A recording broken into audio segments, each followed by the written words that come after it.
Hey everyone, Coach Kirsten here, and I just got back from my 12-hour walk.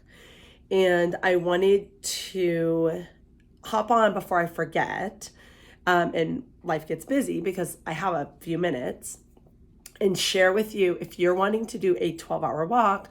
I wanted to give you some tips for success because before I did it, I kind of didn't really, I obviously planned for it a little bit, but I didn't really look into anything specific or talk to anyone who had ever done it before. I read the book. It's called 12-Hour Walk, and it does give a lot of insight on the walk, but it's more like, here's why maybe you should be doing the walk, or here's some things to think about if you're hesitant doing the walk, or here's why everybody can do this walk, and not necessarily like specific questions about the day that you walk. He does have a website. I think it's called the 12hourwalk.com maybe. And I looked through it and it does have some frequently asked questions, but it wasn't really specific. It might have been, I might have just glossed over it. So I wanted to share a few things that might help you have a more successful experience if this is something that you're wanting to do. And then I will make a separate video talking about my experience, just because I don't want the video to be super long because I don't want to bore you. So I came up, I just like walked in the door and I wrote them down. I think there's there's like 8 things that would help. So if you've never heard of this before and you're like, this sounds interesting, I definitely recommend getting the book because he does go into depth about your limiting beliefs. Like when I said, hey, who wants to do a 12-hour walk? You had some excuses come into your head right away. And those are some limiting beliefs that might be affecting you in everyday life, in the other things that you're trying to accomplish. So it's good to kind of just get those out of the way. And he helps you see that really this is something that anybody can do. And just so you know, you don't have to walk for 12 hours. I did not walk for 12 hours. I was out there alone for 12 hours. No distractions, no music, no podcasts, nothing like that. So I didn't text anyone. I didn't anything. So that, for me, that was the important part of it. I did not walk the whole time, and you'll hear about my interesting experience. So number 1, you pick a date. So before you can start planning anything, you have to pick a date. You need to pick a date that works for you. You need to, if you have kids, this was my biggest, like, as soon as I heard about the 12-hour walk, I'm like, ooh, I want to do that. And I'm like, I have a 4-year-old, right? When can I take 12 hours? Well, luckily she's with her dad every other weekend. And I usually take those days that she's with her dad and I jam pack them full of work, training, getting stuff done around the house, like playing catch up from the week because I'm with her so much during the week. But I was like, this is important to you. You want to give this a go. Pick a day that she's at her dad's. So if you have a partner that is willing to support you in this, or a relative or a great babysitter or something like that, that would be a great time to do this, a great date. The other thing is if you're already maybe going away for the weekend, where you have an extra day, maybe you were going to get work done or something like that, that would be a good day to do it as well. But it's recommended that you go just walk out your front door and do it, just so you can't use the excuse of the logistics of going somewhere to do the walk. So I planned this, I think a couple months ago, for today, and Cora was with her dad all weekend, and he ended up not watching her this weekend. So he told me last week, I was freaking out because I'm like, oh my gosh, I literally planned this, and this was the only day that I could see in the foreseeable future, in the next few months, that I would have 12 hours to do this. So amazingly, as always, my mom stepped up. So Cora's with my mom right now. After I shower and eat, I'm going to go hang out with them and pick her up and take her to dinner, do whatever, like spend time with her. So luckily I do have somebody very reliable and trustworthy in my life who knows that this was important to me and stepped up to the plate to watch her. So Number one, you need to set a date, schedule a date. Number two, you need to plan some sort of route, but you don't have to be married to it. And the only reason I say that is because you want to tell somebody where you're going to be, just in case. So if you have an idea of like, okay, there's this bike path by my house, that's what I did. I'm going to do this. I'm going to do this. I actually had to do something a little bit different is I did 6 hours and then I had to let the dogs out to pee and then did another 6 hours. So again, this is your own walk, so you make the rules. I was like, I don't know if that's legal or not. Of course it's legal. It's my walk. I can do whatever I need to do to make this happen because my dogs can't be inside for 12 hours. So plan a route. Mine was not anywhere near my plan, but I had an idea and I told my mom where I was going to be. I also have Life 360, which is a tracking app that my mom has me on. So this was something that last night when I dropped Cora off, I was like, oh, let me check to make sure my Life 360 is turned on. And she hadn't even been tracking me because she got a new phone a year ago and hadn't updated her information. So we remembered that, so she did that. So she had me in her Life 360 so she could track me all day. So if anything were to go wrong, she would know exactly where I am, which I think is important that you give somebody you trust that information. If you're not comfortable giving somebody a tracking app, then just stick to your plan a little bit better than I did. I was all over the place. And don't be attached to it because this was a lot different than I thought it was going to be. So yeah, I was nowhere near my plan, but my mom had me on the app. Once you decide to do this, tell a few trusted people what you're doing so that you can get some affirmation, so you can be held accountable. Maybe it would inspire somebody else to do it. Do not tell the naysayers. Do not tell people that typically don't agree with the things you're doing or that might think that you spending 12 hours is selfish or self-centered or unproductive or a waste of time. Because if you have any doubts at all, they will talk you out of it.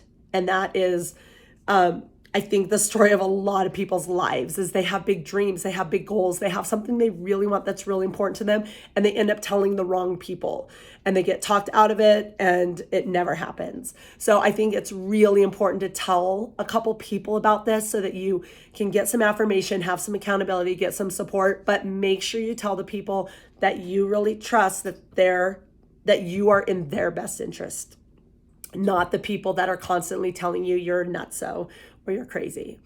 I was very committed to this as far as like, I'm doing it no matter what. So I actually announced it on Facebook. And I don't even think anyone really responded at all because people don't care what I'm doing with my time.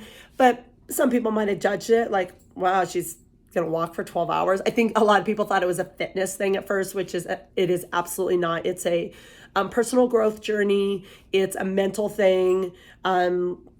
This isn't any part of my training at all. This was a day that I was quiet for 12 hours, away from my technology, away from anything, any distractions, just to see what matriculated in my head.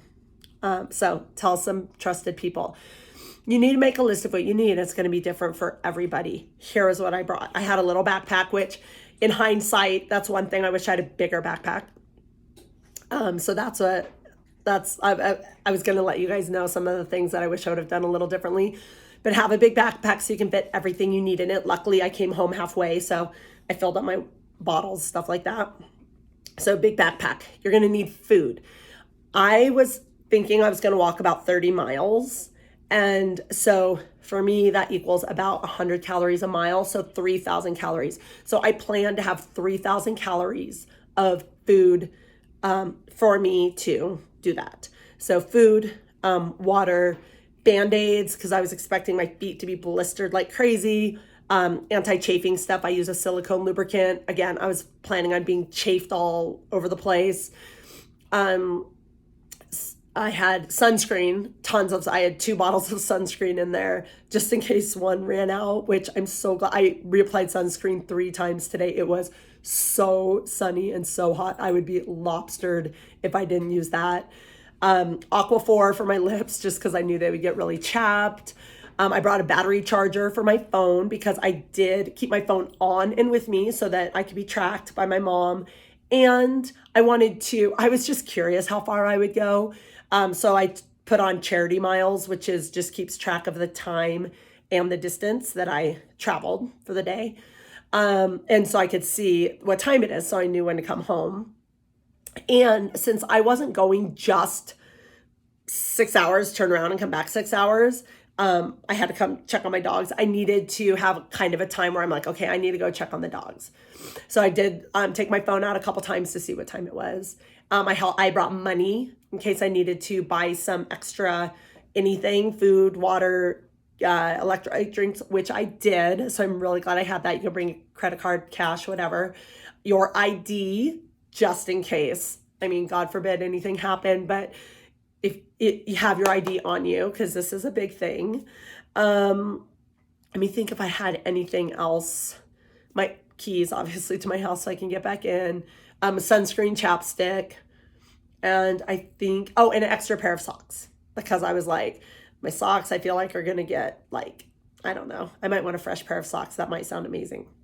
So that's what I had in my backpack. I also wore a jacket earlier in the morning because it was about 60 something degrees when I left, and as soon as the sun came up, it went up to like 80. So I took it off pretty immediately, but I kept it on as long as I could because I wanted to just keep the sun off me. And it actually has a hoodie. It was a hoodie, a really lightweight hoodie, but I kept it on because I felt like with the sun coming up, it was like, even though I had sunscreen on, it was like blinding my face. I kept my hat on, sunglasses if you're a sunglass person. So that's what I had with me. And then get it ready in advance. So like I needed to go to the store, I made trail mix. So I made 3,000 calories of trail mix, which actually isn't that hard to do.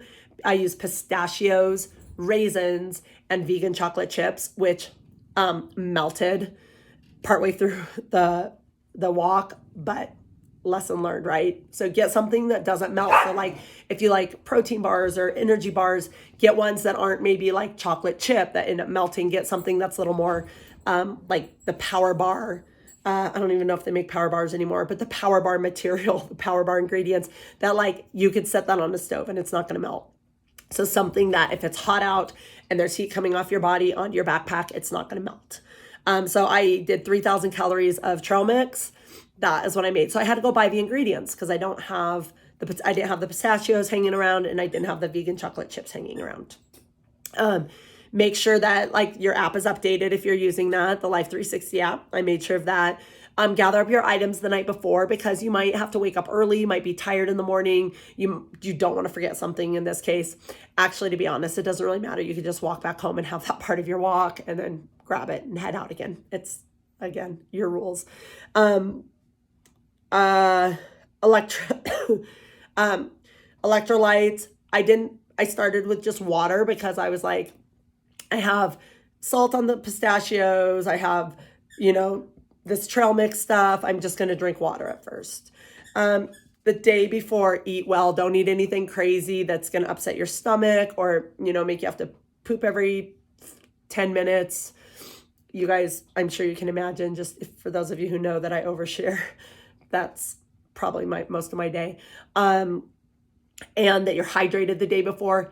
And here's my number one thing. This was what got me worse than anything is make sure you are rested. Make sure you got sleep. Even if you don't sleep well the night before, maybe you had to drop your daughter off at your mom's and you didn't get home until 10:30.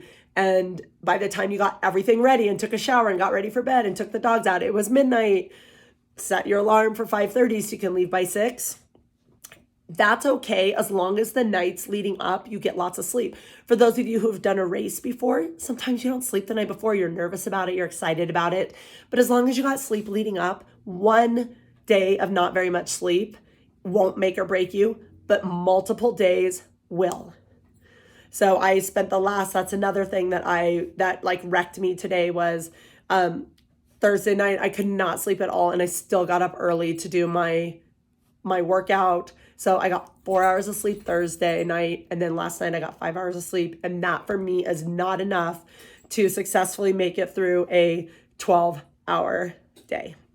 So that was a big like thing that if I was to do this again, I would 100% get way more rest. I did a lot of workouts yesterday because Fridays I wake up super early before I pick up Cora. And then Cora and I go to the gym later, and then Cora's with her dad Friday night typically. And so I usually do about 5 hours of workouts on Friday. And I don't think that affected me as much as the lack of sleep, but I did do a lot Friday. And the physical part of this was what was my limiter today. All right, so and then the last thing is if you have specific questions that I didn't cover, I haven't covered any questions about what the actual day looks like. These are just things to prep for it. But get your specific questions answered beforehand. So like, what do I do if I run out of water? What do I do if I have to go to the bathroom? What do I do if I am in pain? What if I do if I have a cramp? What do I do if I can only walk an hour and I can't go anymore? What do I do? Blah, blah, blah. Ask me those questions. A lot of them are covered on the website. He goes over, I'm not sure if he goes over any of them in the book, because the book is more about, like I said, why you should do this and why you're afraid to do it. But ask me, send me a private message, comment here, what do you do? I'll cover it in my other video of what worked for me, but it's going to be different for everyone, and everybody has a different situation. So maybe like, well, what if XYZ? Ask me, I will try to come up with the answer. If not, I will see if there's other people who have done this walk who are in your same situation and what they ended up doing. Like what happens if your phone dies and you don't know where you are. That was, excuse me. That was one thing I did last night was I made sure my charger was charged. And my phone actually didn't run out of charge because I wasn't using it. Typically my phone runs out of charge in like 2 hours. But just with the tracking and nothing else using it, it stayed charged the whole 12 hours, amazingly enough. But I had my charger just in case. All right, so that is what you need to do to get started. If you're still unsure of why you should do this or if you can even do it, I'd highly recommend picking up the book. It's called The 12-Hour Walk. I think the guy's name is Colin O'Brady, I believe. I've heard a ton of podcasts by him. I listened to the book, and I'm like 99.9% sure his name is Colin O'Brady. I listened to the Audible. He reads it. It's a great listen. He's also been on the Rich Roll podcast a bunch of times. He's broken a bunch of world records. He's an adventurer, but this is something that he developed not for adventure, but for personal growth and development. So I recommend it. I will let you guys go so this video is not super long, but I will also do a video on my personal experience, so you can watch that one if this is something that you're serious about doing. All right, hope you guys have a great day. I'll talk to you later. Bye.